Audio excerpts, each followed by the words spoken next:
as we've been enjoying the sunshine so much over these past number of days, I think really of a little phrase as we come to our devotion this morning. So much sunshine, but what is the saying we all know? There is nothing new under the sun.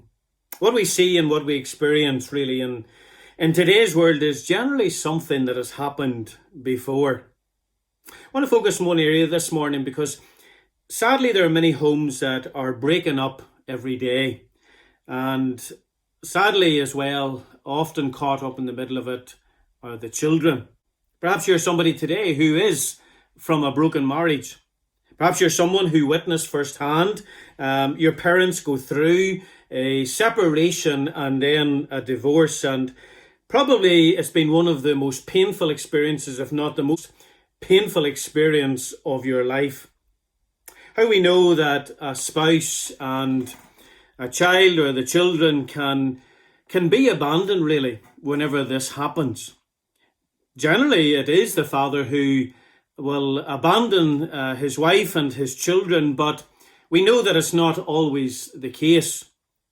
But what heartbreak it must cause whenever somebody walks out of a marriage, or whenever a marriage breaks up, and say the wife and the children are left behind. What heartbreak it must cause, what grief it must create as well, and what fear it must produce. Why fear? Well, how will they manage? How will they manage financially? How will they meet all of their needs? Where will they live? Or maybe it'll be going through the mind will be, well, how long can they live under the roof? How longer can they live in that home with a roof over their head? See, whenever we look at the Bible, one woman who was abandoned by her man was a woman by the name of Hagar. Hagar, you may recall, was a bondwoman of Abraham. We know that Sarah was his wife, and whenever Sarah couldn't have a child, what we know is that Abraham, he was pressurized by Sarah into having a child to this bondwoman, Hagar. Whenever Sarah then miraculously conceived in old age and gave birth to her son Isaac, what we know from reading the book of Genesis is that everything changed. Everything changed within the home because Isaac was the promised one. And he was the son of Sarah. And therefore what it did to Sarah was that Sarah ended up despising Hagar and her son Ishmael. So bad did it become that Sarah actually demanded Abraham get rid of them. And what we see is that that's actually what he did. We read very much about this, and particularly in Genesis chapter 21. Verse 14, it says, "And Abraham rose up early in the morning and took bread and a bottle of water and gave it unto Hagar, putting it on her shoulder and the child, and sent her away. And she departed and wandered in the wilderness of Beersheba."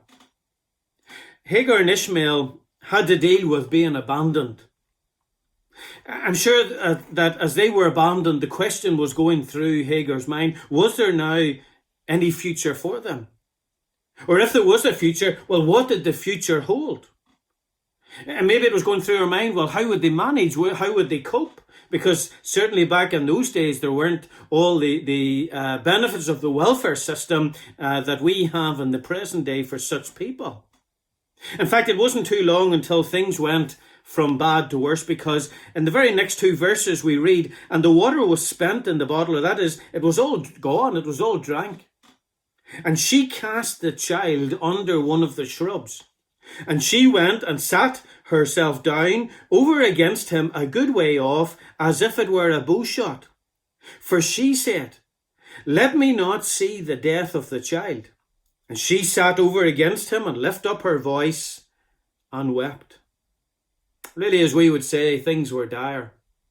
It really is a heartbreaking situation that we read about here. A mother and her son who's been abandoned, and here they are, and they're out in the wilderness, and they've run out of everything, and she has left her son to die, and no doubt was thinking, well, she's going to die herself. Really, it's what we would call your worst nightmare. But what we must note as we continue to read on in the chapter, in verses 17 to 20 in particular, is that it wasn't beyond God's notice and God's care. And that's the lovely thing this morning as we really continue on the series throughout this week of Fear Not, because we have a lovely fear not here in Genesis 21 and verse 17.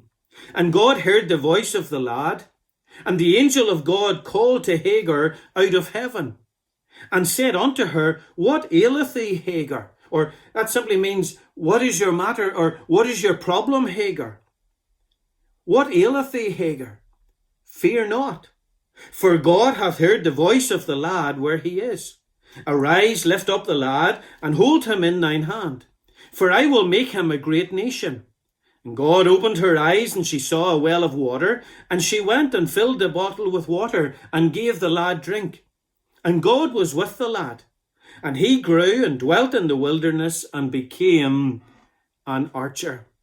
Several lovely points really to note this morning for our encouragement for us all, but particularly maybe those who can identify most with this situation. Those who maybe are feeling abandoned, those who are maybe concerned about the future. Is there a future for them? Is there a future for their children? How will they manage through it all? 4 things I want you to note. First of all, note God cares for the abandoned. Say, Hagar and her son Ishmael have been abandoned by Abraham. And what is it God came alongside and said, or God called out of heaven, and he said unto her, What aileth thee, Hagar? God was saying, tell me all about it. God knew, but yet he wanted to hear it from her. And oh, today that you would hear God's voice saying to you, What aileth thee? What is your matter? What is your problem? What is your difficulty? How can I help you? Because that's the God who notices and cares. The second thing I love as well is that God hears our children's cries. Sadly, in some generations, children have been told to sit there and say nothing.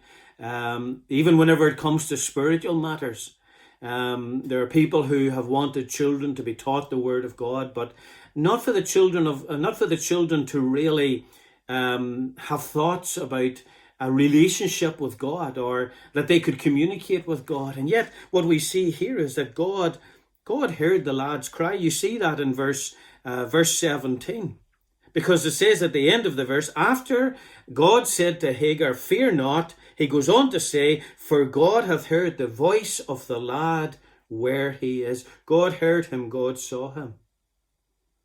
Maybe you're a child today, you're hurting, you're crying out to God for help, maybe even to do with what's going on in your home. God hears your cry. God cares for the abandoned. He hears our children's cries. Then what we see thirdly is God provides. That's a beautiful verse there in verse 19. And God opened her eyes, and she saw a well of water.